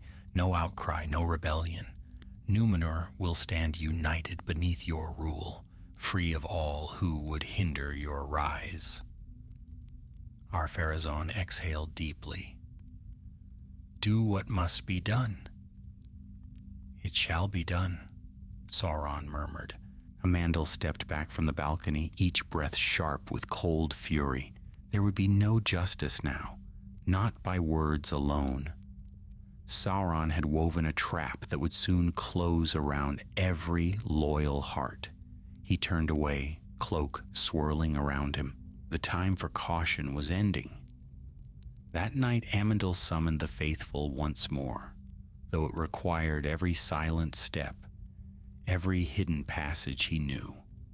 They gathered in a low stone chamber, beneath the Hall of Scrolls, a place of ancient records seldom visited by any but scholars. A single lamp burned in the center, casting wavering shadows on their faces. Amandil stood before them, tall and grave. "My friends," he said, "the king has given Sauron leave to destroy us." A ripple of fear swept through the group. "He has spoken our names," Amandil continued. "He has called us traitors. Soon he will plant forged proofs in our homes, our chambers, our hands, and then he will present them to the king, who will believe every word." Miriel bowed her head. "Then our doom is sealed." "No," Amandil said firmly. Not yet. He looked at each of them in turn. Sauron's greatest strength lies in secrecy. If we reveal his nature, truly reveal it before the court itself, then even the king must hesitate. We must show the people what he is before he completes his hold over the kingdom. And how shall we do this? Elendil asked. With truth, Amandil said, but truth alone is not enough. We must uncover something he cannot hide, some act that betrays the darkness he cloaks in fair words. But what act? Almandur whispered. Amandil hesitated. There is only one place in this palace where Sauron's mask may slip, he said. The chamber where he conducts his private rituals. Those strange lights. Those voices servants hear but do not understand. Miriel's breath drew sharply. You mean to enter it? Yes, Amandil said, tonight. Elendil stared at him. It is madness. If he catches you, then I will be the first to fall, Amandil said quietly. But if we do nothing, we all fall. A silence settled, heavy and fearful. Then Belzegar, old and trembling, stepped forward. You will not go alone, he said. If this be our last chance, then some of us must stand with you. One by one, hands rose. Elendil's first, then Almandur's, then half a dozen others. Miriel remained silent, but her eyes shone with fierce resolve. Amandil nodded, gratitude and sorrow mingling within him. Very well, he said, tonight we strike not with blade or threat, but with truth. Near midnight, the palace corridors fell quiet. Lamps burned low. Guards dozed at their posts. The moon cast long, pale bars of light across the floors. Amandil led the faithful through shadowed passages known only to the oldest lords. At last they reached the door they sought, a small unmarked entrance in the western wing, seldom visited. Behind it lay a staircase descending into the deep foundations of the palace. The air grew colder as they descended, and a faint hum vibrated through the stones. When they reached the bottom, they found a heavy door of blackened wood, carved with symbols none of them recognized. Light flickered beneath it, strange, shifting, colorless. Amandil placed his hand upon the door. Whatever lies beyond, he whispered, will reveal the truth. But as he pushed the door open, the flickering light swelled, and a voice, soft as a breath, yet colder than winter's deep, drifted toward them. You come sooner than I expected. Sauron stood within, unchained, unmasked. The shadows curled around him like living things, and the faithful trembled, for they saw at last what the king refused to see. The chamber was not large, yet it felt vast, too vast, as though its walls stretched far beyond the reach of any torch. Strange symbols shimmered faintly along the floor, arranged in rings that pulsed like the heartbeat of some slumbering beast. The air was heavy, dense with a quiet dread that pressed against the skin. And at the center stood Sauron, no longer hiding behind gentle courtesy or feigned humility. He turned slowly as Amandil and the faithful stepped inside. His form remained fair, shaped like a tall man in fine robes, but the shadows around him coiled and uncoiled with a will of their own.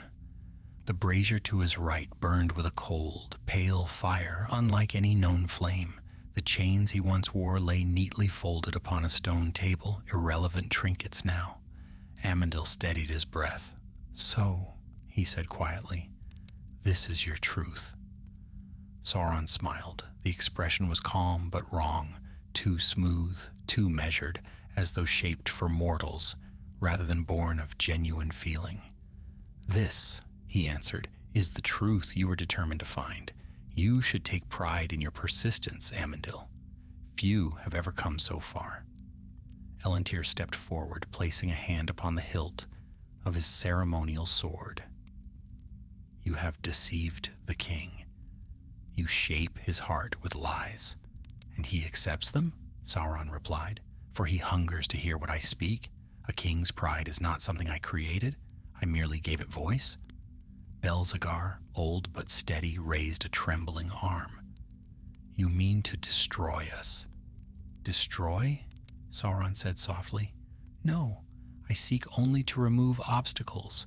You do not understand the greatness your king may claim, and so you cling to ancient fears, desperate to keep Numenor small.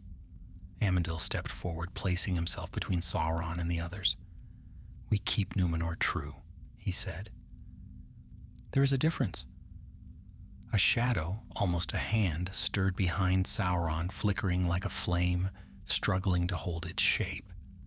His eyes, bright and cold, fixed on Amandil with unsettling stillness. You come here hoping to expose me, Sauron said, but no one will believe you. What proof do you carry? Your words, your fears? The king trusts me. He sees in me the promise of dominion. Dominion through deceit, Amandil said. Dominion through destiny, Sauron corrected softly. Your king is meant for more than thrones and halls. He is meant to wield true power. Miriel stepped forward then, her voice steady despite the tremor in her hands. And you seek to place yourself at his right hand. Sauron inclined his head. I seek only a place where my guidance is heeded. Under my counsel he shall rise higher than any who came before him. And fall farther, Amandil said sharply. Sauron's eyes glinted, but he did not deny the truth. Instead, he raised one hand. The cold flame in the brazier flared. Shadows lengthened across the chamber, merging into shapes, tall, twisted forms like men of smoke wearing crowns that glimmered faintly in the dimness. Several of the faithful stumbled back, breath stolen by fear. Amandil did not move. You show yourself at last, he said. Sauron's voice deepened, tinged with a resonance that no mortal throat could summon. Your king has already granted me authority, he said. Soon he will grant me trust, and when I stand beside his throne, none will dare challenge him. Or me. Amandil lifted his chin. We came not to challenge you. We came to see what the king refuses to see. And now we know. Sauron smiled again, thin and sharp. Yes, he said, now you know. But that knowledge is useless. You will not leave this place, not alive. Elendil drew his sword with a hiss of steel. Others followed, though their blades trembled in their grasp. Sauron did not flinch. He raised his hand and the shadows rose like a dark tide. But before he could strike, Amandil stepped forward boldly, drawing from his cloak a small crystal vial that shimmered with pale light. Sauron paused. The shadows recoiled as if burned. That, Sauron said quietly, does not belong in your hands. It belongs to the line of Andunia, Amandil replied. A gift from the west, a light untainted by your shadow. He lifted the vial. Light, warm, clear, and golden, poured forth, washing the chamber with radiance. The cold fire sputtered and dimmed. The shadow shapes writhed, dissolving like smoke in sunlight. For the first time, Sauron's composure cracked. His fair form shimmered, flickering like a reflection in unsteady water. You dare bring this into my presence? He hissed, though his voice remained controlled. Amandil walked forward, each step forcing the shadows back. You have hidden behind soft words long enough, he said. Show your true form, or flee, but no more deception. Sauron drew himself tall, eyes burning like cold embers. You play a dangerous game, he said, but the king will not believe your tale, not without proof stronger than the light you hold. "We have seen enough," Amandil said, "and we shall speak before the court." Sauron's smile returned, quiet, deadly. "If you can reach it." The shadows exploded forward, lunging like ravenous beasts, but Amandil's light held them at bay, flaring with sudden brilliance. The faithful stumbled back toward the staircase. "Go!" Amandil shouted. "Tell the truth. I will hold him as long as I can." Elendil grasped Amandil's arm. "We do this together." "No," Amandil said. "You must escape. Numenor will need voices unbroken by fear." The shadows surged again. Miriel seized Elendil's sleeve. "Come." One by one, the faithful fled up the stairway, the chamber trembling with darkness behind them. Light flared, shadows shrieked, and Amandil's voice rose like steel. But as they reached the top of the stairs, the door slammed open, and guards filled the corridor, swords drawn, eyes blazing with confusion. "Seize them!" one shouted. "They intrude upon forbidden chambers." Elendil shouted, "We must reach the king." But the guards closed in. From below, Sauron's voice echoed upward, cold, triumphant, closer than it had any right to be. "They flee from treachery. Do not let them escape." Amandil's light flickered behind the door. The faithful had uncovered the truth. But Sauron had been ready, and now the snare began to tighten. The clash in the corridor erupted with sudden fury. The guards, loyal to the king and blind to the deception winding through the palace, moved with disciplined swiftness. Though untrained for treachery in the heart of Armenelos, they obeyed orders without hesitation. Steel rang against marble as the faithful struggled to avoid the tightening circle around them. "Yield your arms," cried the captain of the guard. "By order of the king, you are under arrest." "We serve the king," Elendil shouted back. "We seek only to warn him." But their cries fell upon deaf ears, for Sauron had already whispered poison into these men's minds. To the guards, the faithful appeared desperate conspirators, fleeing from some secret crime.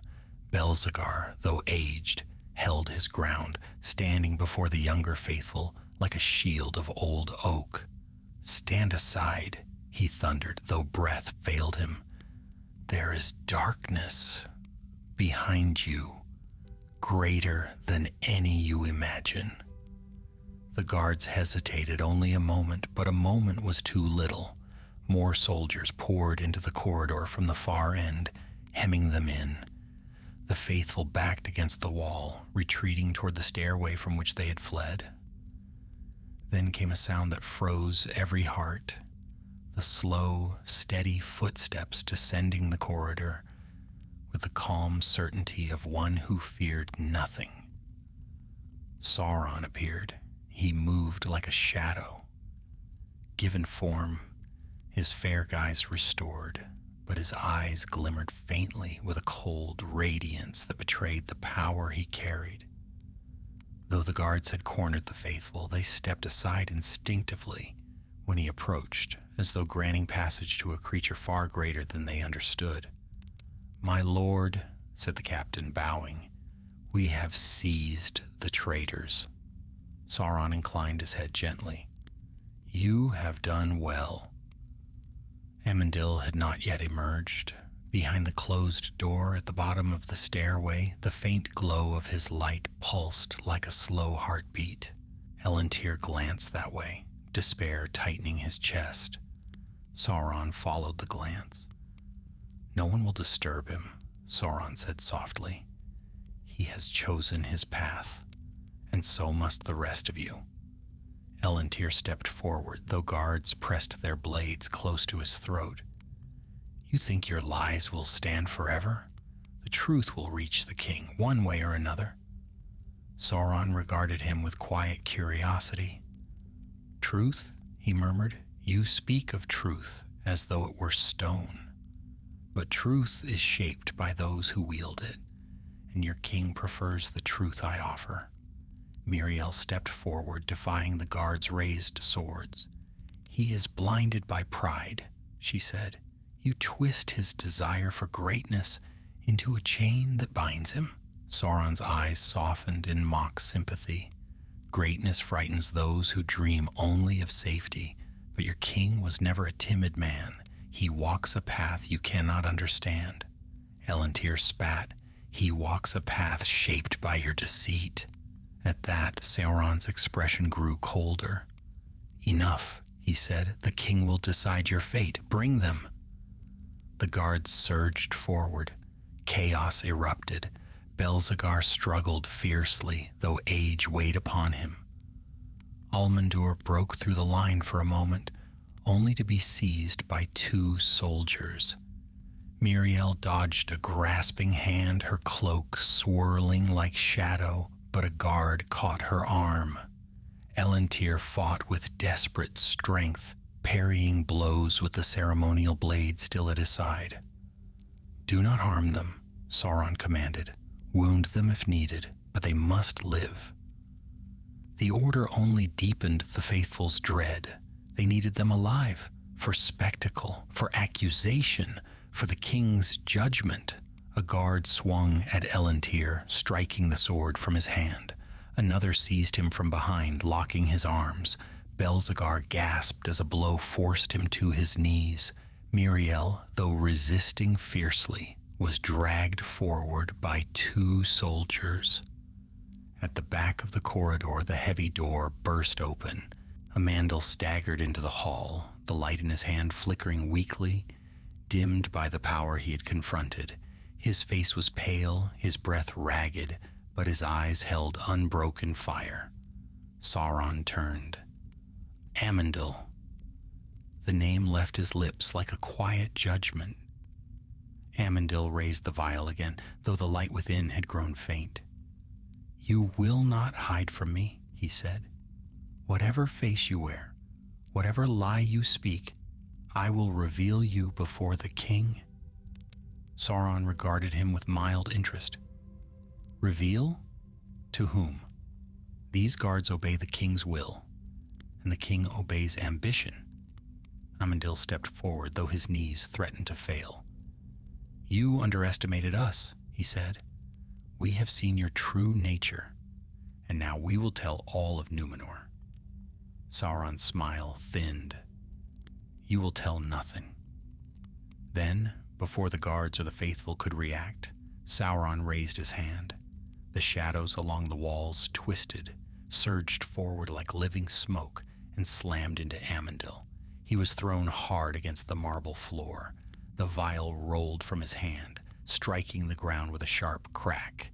The light within flickered, dimmed, but did not die. Amandil reached for it, but a guard seized him, pinning him down. Sauron approached slowly, each step soft and deliberate. "You have seen what few are ever permitted to see," he said. "You stand upon the edge of knowledge forbidden to mortal kind. I could destroy you, end this defiance, but the king values you still, and I value the lesson your fall will teach." Amandil lifted his head. "The king will see what you are." Sauron crouched slightly, lowering his voice to a whisper only the faithful could hear. "He will see what I choose to show him." He rose and turned to the guards. "Bind them all. We go to the king." The faithful were seized, bound with cords of braided leather. Belzegar could barely stand. Elendil thrashed once, then stilled as a sword hilt struck his temple. Miriel walked without resistance, her chin lifted proudly despite her bonds. Amandil was the last to rise. Sauron took the dimming vial from the floor, turning it slowly in his hand. "A precious relic," he murmured. "But light fades, Amandil, and shadows endure." He slipped the vial into his robe. "Take them." The guards marched the faithful through the corridors of the palace, their footsteps echoing beneath high arches and torch-lit halls. Servants shrank back in fright. Courtiers whispered in doorways.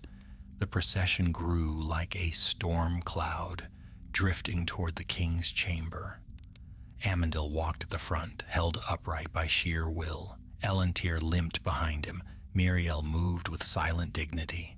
Belzegar leaned heavily on 2 guards. Sauron followed, calm, composed, triumphant.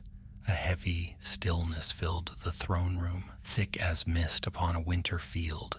The torches along the walls flickered uneasily, as though aware that something far greater than flame or shadow had entered the hall.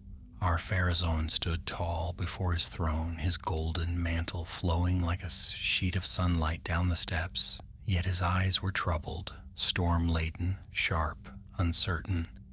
For though Sauron had won much of his trust, the king was still a man of immense pride, slow to admit deception, and slower still to bow before another's will. But Sauron understood pride better than any living creature. He had shaped it like a craftsman shapes molten iron.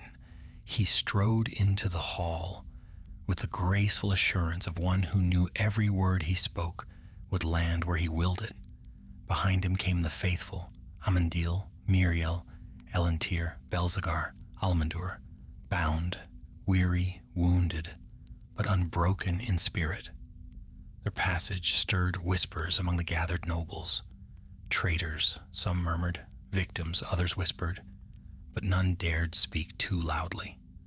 Sauron stepped forward and bowed, deep and elegant, before Ar-Pharazôn. "My king," he said quietly, "I bring before you those who plotted in secret against your reign." Amandil straightened, despite the ropes cutting into his wrists. "We plotted nothing," he said firmly. "We sought only truth." Sauron turned, his face serene. "Yes, truth. They sought a truth they believed greater than your will, my lord, and in their search they trespassed into forbidden chambers, places kept sealed since the founding of Ar-Menellos." The nobles gasped. Ar-Pharazôn's brow darkened. "Forbidden chambers? What chambers?" Sauron bowed his head humbly. "I did not trouble you with their existence before now, my king, for I sought to protect you from needless concern. Beneath the western wing lie rooms that hold ancient records, records of power and peril. I have been studying them, gathering secrets that may aid your reign." Amandil stepped forward, though guards seized his arms. "He lies! He hides powers that no mortal should touch. You saw what you wished to see," Sauron said softly, "for fear blinds the eyes even more than darkness." Miriel raised her voice. "My lord king, we discovered deeds wrought in shadow. Sauron revealed his true form, his true nature." Ar-Pharazôn stiffened. Shock flickered across his face, then suspicion. He looked from her to Sauron. "Your true nature?" he demanded. Sauron bowed his head again, a picture of sorrowful dignity. "Yes," he said, "my true nature, the one I revealed freely to you when first I surrendered. A servant of darkness who sought mercy in your presence, one who gave himself into your keeping, one who has found in your kingdom a hope he never dared imagine." His voice, heavy with feigned humility, echoed through the hall. "You know what I was, my lord. But these," he gestured to the faithful, "these believe I remain unchanged. They see not the chains you placed upon me, nor the counsel I offered freely. They see only a shadow they fear, and so they creep into hidden places, searching for proofs to justify their terror." The court murmured again, shaken. Amandil's jaw tightened. Every word he speaks twists truth into falsehood. Sauron turned a calm gaze upon him. "If truth is twisted, it was not I who twisted it.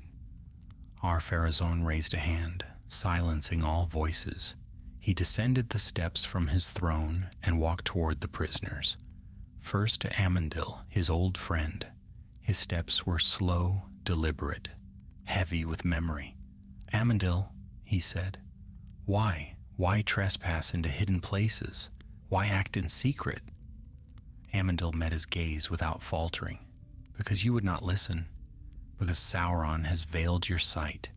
Because he moves shadows where none should be." Ar-Pharazôn's eyes flickered. Doubt sparked there, small but unmistakable.